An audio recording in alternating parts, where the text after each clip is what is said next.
स्वागत है फ्रेंड आपके अपने YouTube चैनल शिक्षा क्लासेस पे।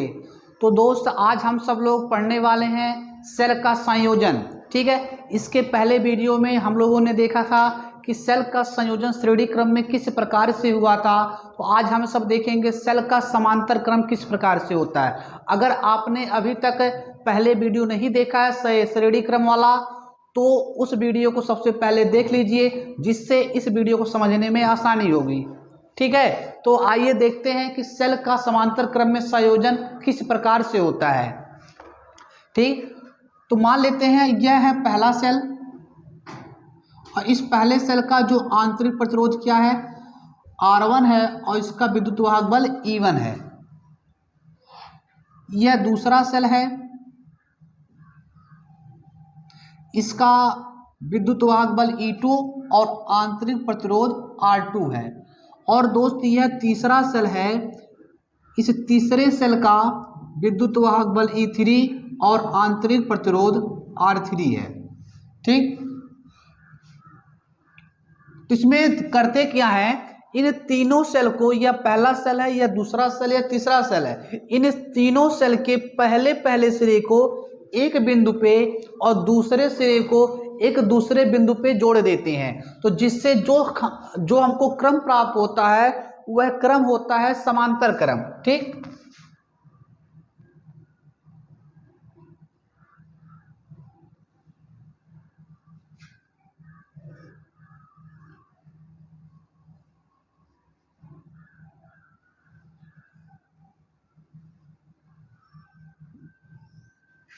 ठीक है दोस्त, यानी कि यह जो सेलों का संयोजन है, यह सेल का पहले सेल का विद्युत वाहक बल E1 है और पहले सेल का जो आंतरिक प्रतिरोध है वह R1 है। और इसी प्रकार जो दूसरा सेल है, इसका विद्युत वाहक बल E2 है और इसका जो आंतरिक प्रतिरोध R2 है। इसी प्रकार से E3 है और R3 है। यानी कि अब यह जो क्रम इसमें है यह समांतर क्रम है। यानी समांतर क्रम में दोस्त क्या होता है कि पहला सेल, दूसरा सेल, तीसरा सेल, कहने का मतलब इसमें जितना भी सेल रहेगा सभी सेल का पहला सिरा एक बिंदु मान लेते हैं ए पे और दूसरा जो सिरा है एक दूसरे बिंदु बी पर जोड़ देते हैं। ठीक, अब होता क्या है, जो अगर जो यह बड़ा वाला सेल है, इस सेल से इसमें धारा जा रहा है इस सेल को चार्ज करने के लिए, तब दोस्त होगा क्या, जो धारा यहां से जा रहा है, धारा मान लेते हैं आई जा रहा है, अब वही धारा यहां तक पहुंचेगा तब तो धारा आई रहेगा। लेकिन जैसे ही धारा यहां पहुंचेगा, धारा बिंदु ए पे पहुंचेगा, अब उस धारा को जाने के लिए तीन रास्ता हो गया है। यानी एक धारा यहां से जाएगा, एक यहां से जाएगा, एक यहां से जाएगा। तो दोस्त हम कह सकते हैं कि जो धारा आई है वह तीन भागों में बट जाएगा, I1 में, I2 में और I3 में। ठीक, यानी कि पहले वाले सेल में धारा I1 गया, दूसरे सेल में धारा I2 गया और तीसरे सेल में धारा I3 गया। ठीक, तो इस प्रकार देखते हैं कि जो पहला सेल है उसका भी एक ही पॉइंट है ए और बी, दूसरा सेल है उसका भी एक ही पॉइंट है ए और बी, और तीसरा सेल जो है उसका भी एक ही पॉइंट है ए और बी। तो इस प्रकार कह सकते हैं कि जो तीनों सेल है उस तीनों सेल का जो पॉइंट है ए और बी है, तो इस प्रकार जो तीनों सेल होगा उसका जो टर्मिनल विभवांतर होगा दोस्त वह V होगा। यानी कि इसका भी V होगा, इसका भी V और इसका भी V। तो कह सकते हैं इसका भी V होगा, इसका भी और इसका भी। ठीक, तो फ्रेंड्स पहले सेल में धारा I1 है, विभवांतर V है, विद्युत वाहक बल E1 है और आंतरिक प्रतिरोध जो है वह R1 है। इसी प्रकार सेकंड वाले में और इसी प्रकार थर्ड वाले में है। ठीक है, तो फ्रेंड्स हमको पता है सेल के लिए होता है V बराबर E माइनस आई आर। अगर हम लोग यहाँ से I का मान निकालें तो हो जाएगा, I का मान निकालें तो हो जाएगा E माइनस वी बटे आर। ठीक, यहाँ से I का मान मिल जाएगा हमको। इस आई आर को इधर लेकर आए हैं, V को उधर लेकर गए तो यह E माइनस वी और बटे आर। यानी कि अब इस प्रकार से हम कह सकते हैं कि जो पहला सेल है उसमें की धारा जो जा रहा है कितना जा रहा है, यानी पहले सेल में धारा यानी I1 बराबर हो जाएगा E1 माइनस वी बटे R1, समीकरण 1 बन गया।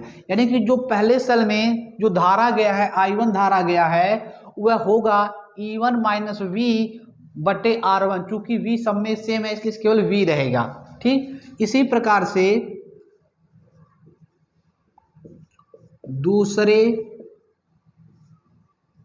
सेल में धारा कितना होगा दोस्तों, होगा I2 बराबर E2 माइनस वी बटे R2, समीकरण 2 बन गया। ठीक है, और इसी प्रकार से तीसरे सेल में भी जो धारा जाएगा वह जाएगा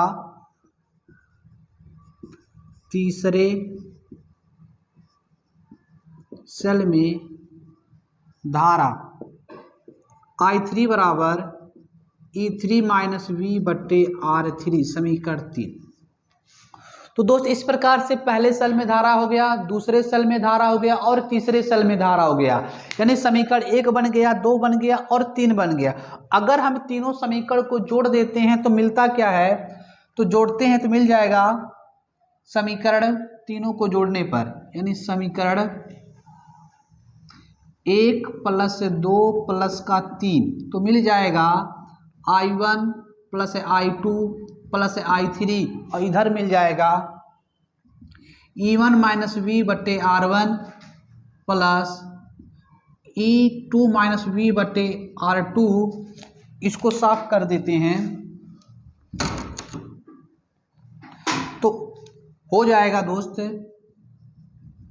E3 माइनस वी बटे R3।